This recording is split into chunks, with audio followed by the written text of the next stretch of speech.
mbote ya mingi na ba ndeko nyonso ya biso. Bandeko na ngai, message ya lelo eza na lingala ndenge bomoni ngai. Tika na éclaircir bino muke pourquoi na lobi yango na lingala. Message oyo ezali ko s'adresser na ba angolais oyo ya Kikongo oyo baza na Angola.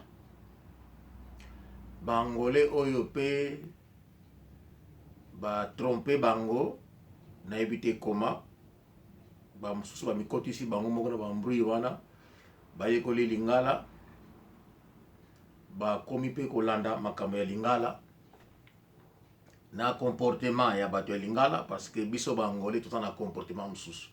Donc comportement ya lingala eza comportement na biso te, eza ya ngambu ya Congo Kinshasa na Congo Brazzaville. À l'exception na yango, bino moko boyebi différence ya MPLA ezaki na Congo Brazzaville, tozaki na ba Congolais ya Brazzaville bazaki différent. Tango MPLA ezwi bokonzi, et puis tango Congolais ya Kinshasa comme en Angola, bomona ki différence.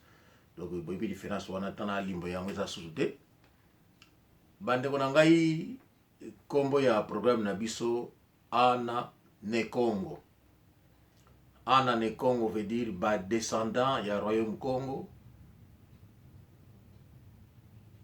Yango biso tozali. Donc na programme na biso souvent to parlaka mingi sur la tradition Congo, culture Congo, et puis ndenge bana ya ne Congo bazo vivre na mokili, donc na diaspora. Alors oyo alingaka kolanda ba programme na ngai akota na YouTube ase enregistré. Ok, na Ana ne Congo, donc ndenge naza ko epele yango ANA espace NE espace Congo avec K, KONGO. Comme on a cloche dans la droite, vous cliquez cloche wana. Comme ça, chaque fois na la vidéo et continue na programme na biso, vidéo na biso, vous recevoir yango automatiquement, et puis vous en a moyen ya kotala pe au sa conseil comme au tia ba commentaire na ba pensée oyo toza kotia. Alors comme na autour bala mino ki to parla mingi sur Royaume Congo, vie na biso, passé na biso, histoire na biso, partout oyo biso to leki, oyo biso to sali, to lingi peuple angolais ayeba yango, bana oyo bayaki sima, oyo bazoki ba participaki te, to batangi yango te, bazo moyen à comprendre histoire oyo biso to sali, histoire oyo biso pa to utaki. Donc c'est juste raison na yango. Comme toza ba angolais, souvent makambo oyo ya malamu te eza na Angola, tomeka ko dénoncer yango tant toza na ba information parce que toza na libanda, et souvent toza na ba information oyo peuple ayebite na mboka to pesaka bango yango. Donc yango musala tozali ko sala lelo oyo na lingi na lobela likambo moko oyo etali Moïse Mbiye. Bino nyonso boyebi que Moïse Mbiye, il n'est pas congolais. Pendant il n'est pas angolais, il est congolais. Donc il est de l'autre côté. Alors biso to lobaka portugais comme ba congolais ba lobaka français na lingala na bango. Biso pe tozana minoko ya biso ya Angola.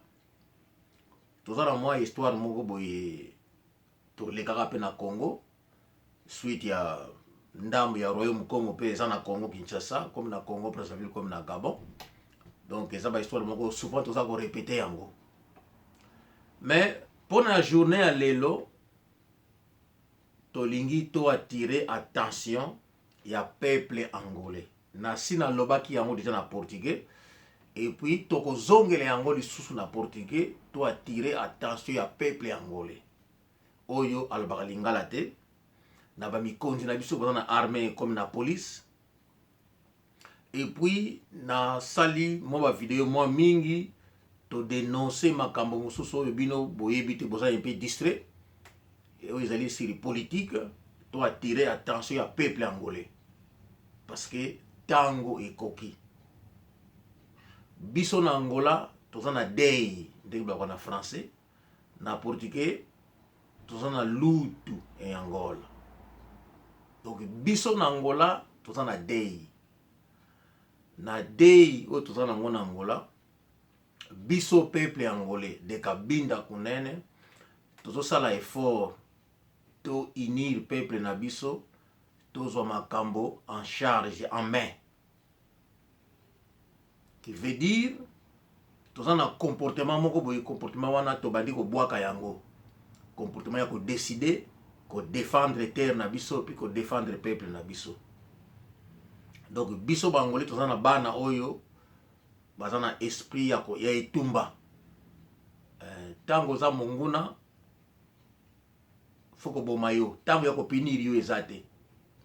Parce que soki ba bomi yo olongwe, donc okozonga lisusu te. Mais soki ba punir yo oza sur place, donc okoko changer le kamsusu osali li posa na yo. Donc je pense que explication wana na pesi ezali clair.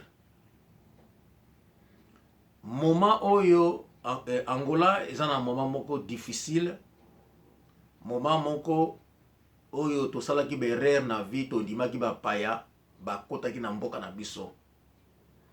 Alors ba paya wana oyo biso tondimaki parce que toyokelaki mindeli ba portugais mingi balobio bato bauti na Saint-Tomé, bauti na Cap-Vert, bauti na ba Guinée Bissau, bauti na ba pays ba portugophone wana sont nos frères.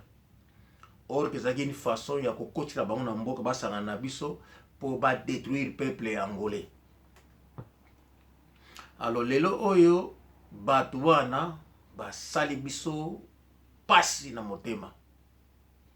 Donc ba rendre économie Angola par terre, ba kena bambongo biso tozo souffrir, bato bazo kufa na maladie na ba hôpitaux bakisi ezate. Bibembe na biso ekomi lokola na yebite na loba yango ndenge nini. Bandeko eza kosala biso pasi na motema, pasi. Donc bayo baza na mboka comme biso toza na libanda. Bandeko nanga toza na chance moko eza na biso, tozali na esprit moko militaire, ba pays africain mingi baza na yango te. Alors esprit militaire wana esala biso ba Angolais to koma oyo tozali, to koma kotelema to défendre mboka na biso. Biso ba oyo bakenda service militaire ki ba Union soviétique, Yougoslavie, Tchécoslovaquie, Roumanie, Corée du Nord, donc tous ces mondes, la Union soviétique, tous ces mondes là ba prendre biso corruption te. Mais ba prendre biso amour ya patrie. Yango esali ke esprit militaire ekola kati na biso. To koma na amour wana ya ko défendre mabele na biso. Mais bato oyo basanganaki na biso ba comprendre esprit na biso, alo bango ba take advantage. Donc ba sakani na bomoto na biso. Lelo pays eza na difficulté moko eza inexplicable. Bandeko nalingi nazala clair, donc toza ko bongama partout tozali, comme na pays, comme na diaspora. Donc tolingi président wana auti ko longwa na Angola, wana auti ko tika pouvoir na libota na ye, il faut to récupérer bango.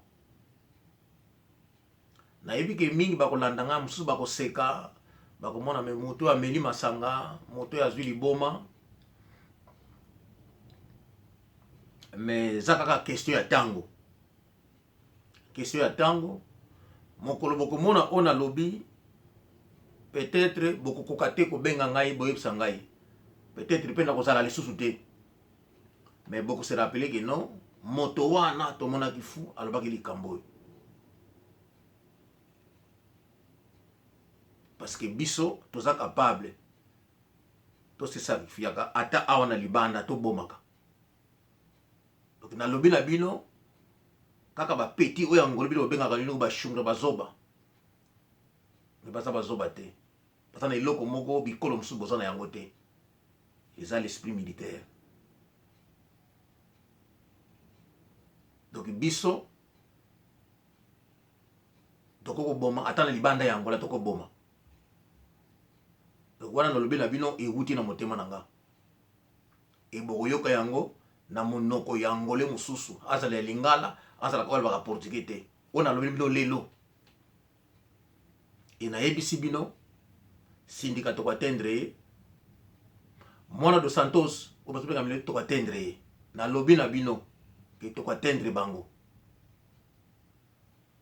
ke bana ya mikonzi dos Santos to atteindre ye liwana ye soki akufeli na poto bino moko boko vana babaliki te bangolais baza différent. Donc oya biso ekozala lokola ba pays mususu africain te ke oyo bakoko botela bango mboka bakomoki ba mboka na bango bakeli ba mboka mususu bakeli ko mbete bato mususu. Donc biso ekozala bongo te mais toza ko bonga ma tokosala histoire na Afrique po crime ekosala na Angola na lobi na bino yango crime ekosalema na Angola. Donc crime wana ekozala catastrophique pe eko changer mindele esprit parce que mindele balingaka kokufa te mais na Angola bakokufa na lobi na bino ba étranger mingi na Angola bakokufa mais ekozala erreur na bango moko parce que batikaki ba mboka na bango baye na mboka mususu alote batina bayela kite bandeko. Moïse Mbiye eza na tina te atika Congo mboka na ye aya na Angola aya ko beta concert te toza na besoin ya Moïse Mbiye te. Angola eza na dei Angola stein lutu Angola stein lutu. Donc peuple na biso akoma kozwa biloko na poubelle peuple angolais. Peuple angolais oyo azalaki kozwa biloko kolia chaque semaine 1000 kilos sucre masanga. Donc chaque ndako kubanda na moto akombola katina ministre na weekend ndako ya komeleza laki. Mais lelo oyo na Angola toza kozanga yango. Bandeko na biso bazokufa na bavaranda ya bopito na biso banzinzi bazoboma bango. Donc nzinzi avandi likolo amelie makila te akufi.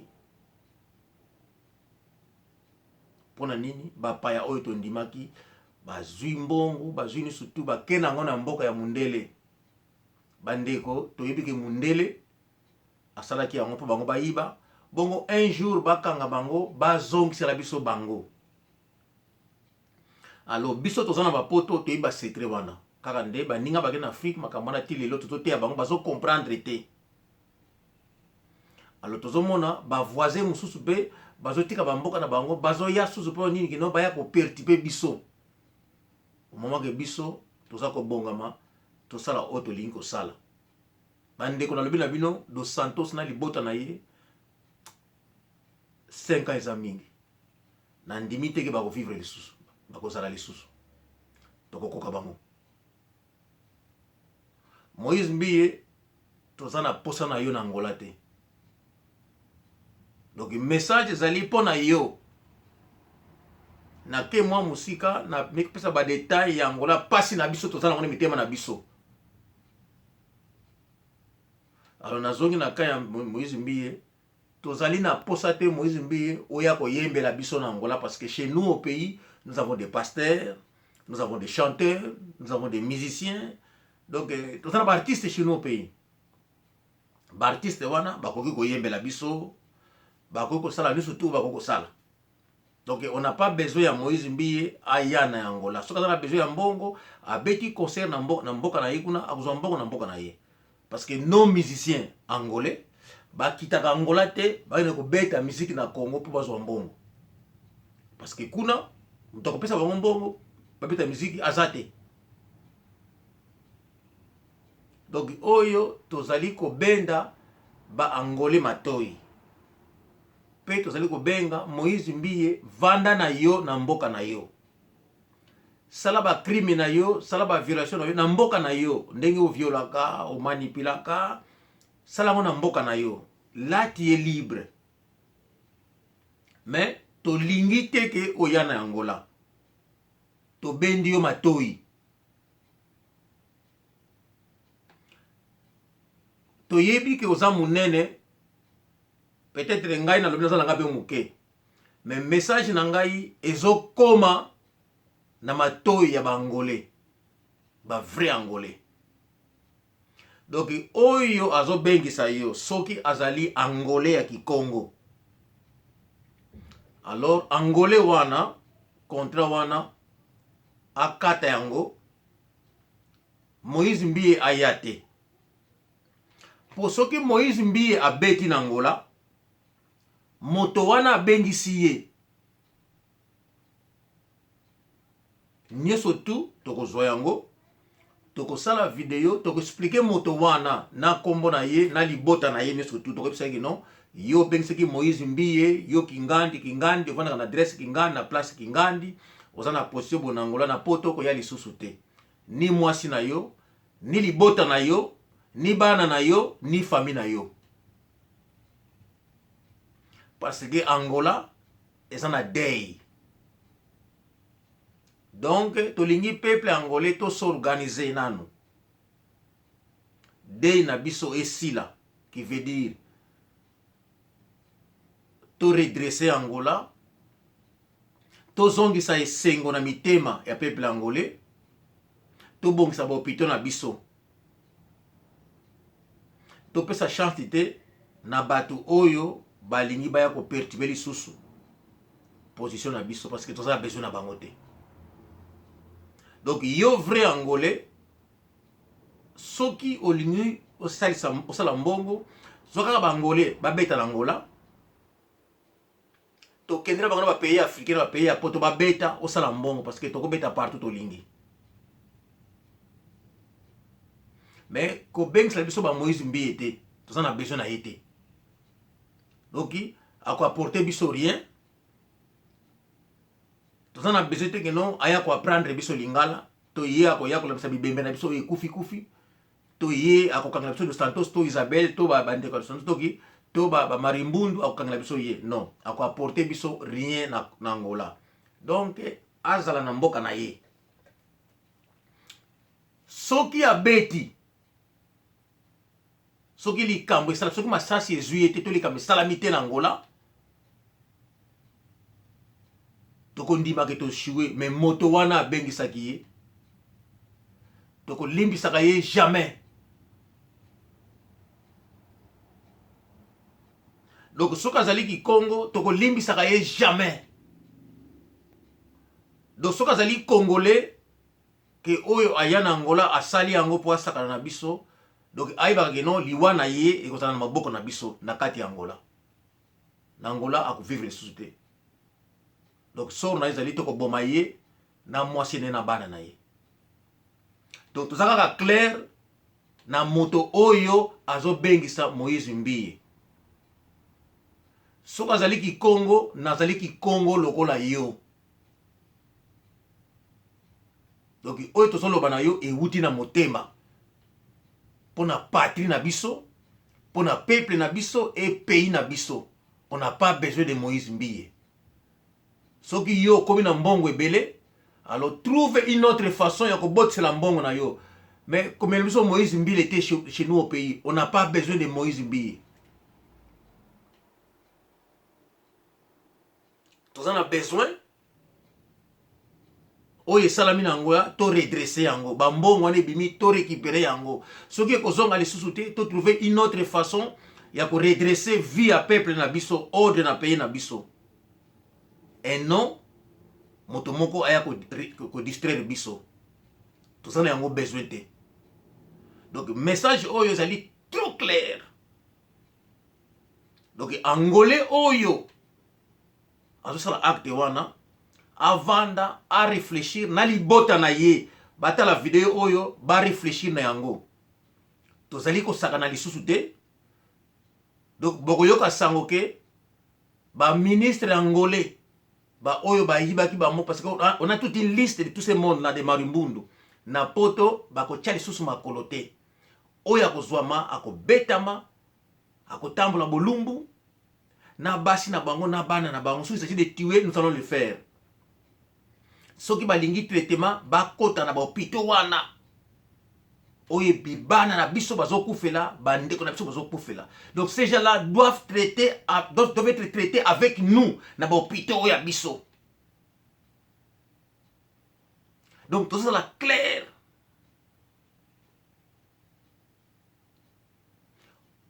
erro cometido já não vai ser cometido pela segunda vez. Queremos corrigir aqueles erros. Donc, tu comme na niveau, tu vas na bomati au na libanda. Na lingi koloba mingi te na kote wana kuna. Na lingi ka bozo mwa image. Tu ko na piti na batute. Si tu soko za étranger na kati ya Angola, olingi wa prendre na kati ya mboka, okoza na mikolo. Na mboka wana. Bobosa na te boyaki illégal na mboka na bilin surtout baki bino illégal na mboka na mutu moko te azali parce que na temps oyo ngana zaki na mboka j'ai vu des Ghanéens des Nigériens des Camerounais oyo bayaki ko vivre na Angola bazwaki ba visa na passeport na ye ya mboka na ye na nationalité na ye après ça tant akomi na Angola c'est pays na ngasa li demande na ye ya résidence. Donc moi j'ai laissé des amis. Oui, parce qu'il demande na bango, na nationalité. Donc tout le temps qu'il lui demande, il te dit que non, je suis ghanéen. Avec un passeport ghanéen, na kati, azana stay. Les gens en Angola, tout ça na batu moko boye. Azaf, ngana za angolais, mais il n'est pas de l'Angola. Et en mutuana, alingi pe asala défi na biso, na kati ya mboka na biso. Te, ba okunda yo. Bako kunda yo, naza c'est ma clair, bako kunda yo. Na yebi ke mingi bako vanda, bako tala ngaba bia memuto, azomela libome to sala ye, hein. Oyo poto te. Kaka nga oyo moni oyo libome to sala nga. Naza na baleki, nana ba kulutu, nana ba oncle, naza na ba camarade oyo baza na gouvernement ya Angola wana qui sont derrière le président. Oyo bazaba na ba position moko pe inexplicable bandeko nanga ba cousin nanga bana kaje nanga bana bandeko nanga bazana ba position donc mes amis à moi oyo ba botami nanga ba koli nanga bazana gouvernement ni ya mpela nazana ba ami oyo na koli na bango oyo ngana yebi ba amitié bazana na nonita donc bana na au sommet tina se comme na gouvernement bazana ko na au sommet tina se. Mais ngai ndela ngana kozonga te soki botuni tuni kaka okotaka mpuzuki no wana tele wana ndeko nanga bako yebsa yo donc soko zana Angola osali mo ba mitié na yo ya mike kuna osali mo kopi no yo timo mbongo omoni ke te na ko défi bango te erreur ozo sala eza erreur ozo sala donc soki moto ozo sala yango azali congolais alors atika na ye afani sa mosi mbie na mboka na ye to ye mutu ango se déplacer ke na Congo na bino na mobeti na bino mais Moïse mbie na Angola ayate peuple na biso azana ye besoin te tozaka clair oyo ezali amour ya patrie tozako défendre mboka na biso donc pays na biso ezana dei nazako répéter ezana dei donc à cause ya dei na biso tozana ngo yango tozana besoin ya batu te baya ko distraire biso soki mutu azali angolais kaka angolais oyo ndeko na biso ko ayekoli mwa lingala na ye to azala na mboka ya lingala po a défier biso na mboka na biso okozala puni sévèrement donc okozala puni na niveau moko soki tozwi na poto awa okondima te ke naza angolais okondima te okotambola ni na libota na yodoki tam sukuta patela ngolo doki auto kangaki neve na to nedo atamli libolumbu message oyo eza il donc ezali message moko clair na moto oyo azo sala yango ameka te po liwe koya. Moïse Mbiye pe soka sali biso défi to pese par autant sobi na Congo kozonga le soute akozonga na tribune kaka to na te église na ya pa ya kozalela. Donc le message on a pesi et outi na mutu na ngate mais ali préparé par un peuple. Message on a pesi. Vous allez message moko débattu et sur la mis solution. Et après ça ngai na ye na divulguer on a tia na vidéo. Et on a tina message au salameli.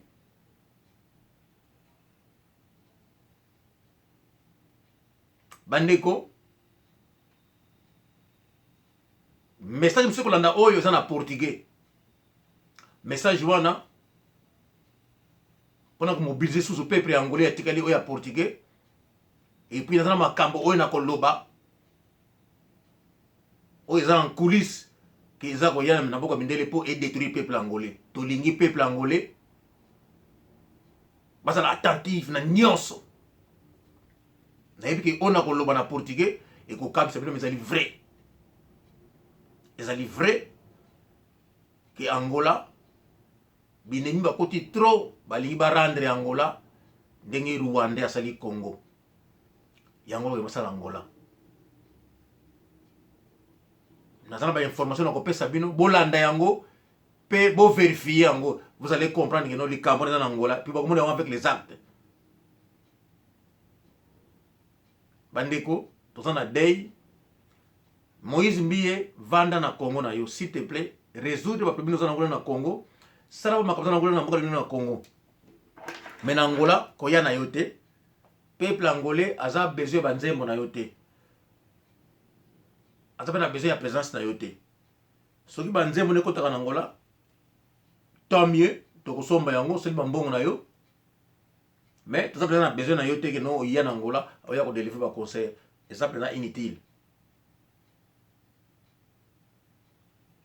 Donc message oyo ekei na moto oyo azako sponsoriser to azali promoteur ya concert oyo soki azali congolais alors alingi a défier peuple angolais na kati Angola bako kunda yo soki azali angolais oyo biso oyo bayina lokoso ya mbongo na esprit congolais okozala puni sévèrement. Peut-être tango na epika za mokusu esili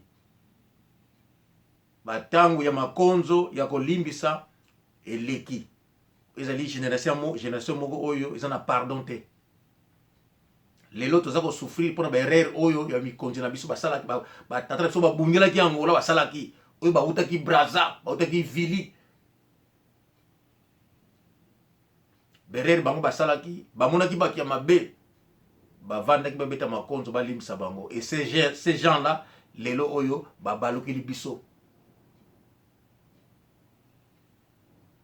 ba vieille yaya oyo aéroport bayebaki ba secret belé ba vieille lelo babomi bango na bato bango bayambaki oyo bafandi na bango na sambizanga lelo vieille yaya il est mort baboma ye na bato oyo ye ayebaki ba commandant ya police ti Adão da Silva ba boma ye pour nini bayebaki ba secret ya bato bayaki bakenda bango na CFA bazwi bokonzi na Angola likambo ya kolimbisa mais bato na lelo babomi bango bana ya mboka po bango bazwa bomengo bakenda kolia nango na bokonzi na libanda bafulupinga babomi bango pour nini bazali kowela mboka bapedale bampoisonné bango pour nini baboye kobima bapapa kwarta punza bakufi babe kopesa mbongo traitement bango babondeli mboka wana basakrifie bavi mpona mboka wana pour nini balimbisaki ba étranger oyo bazalaki na bango mais bamonaki ke non bato wana baza bata mabe et tant biso oyo il y aura pas de pardon. Bo kanisa te quelque chose ba kimi bongo ba kei te ba loni ebele, et nous devons terminer avec ces gens-là.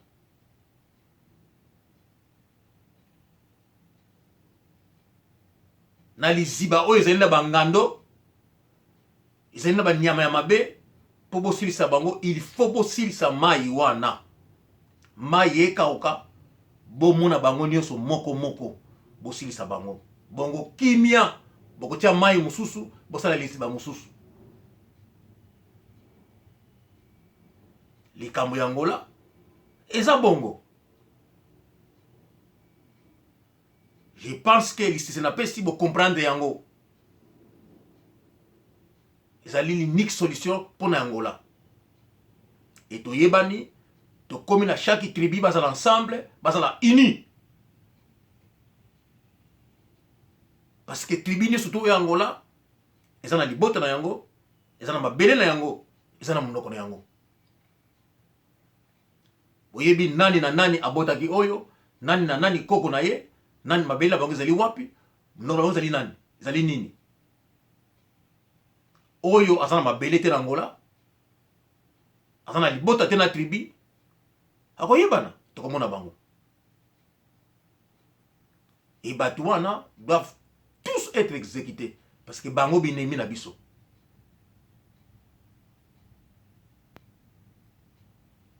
Oya amonaki ayaki akoki zonga na yo, mais koya kosaka na biso na miso na biso te, olakisa biso ke no yoza mayele te.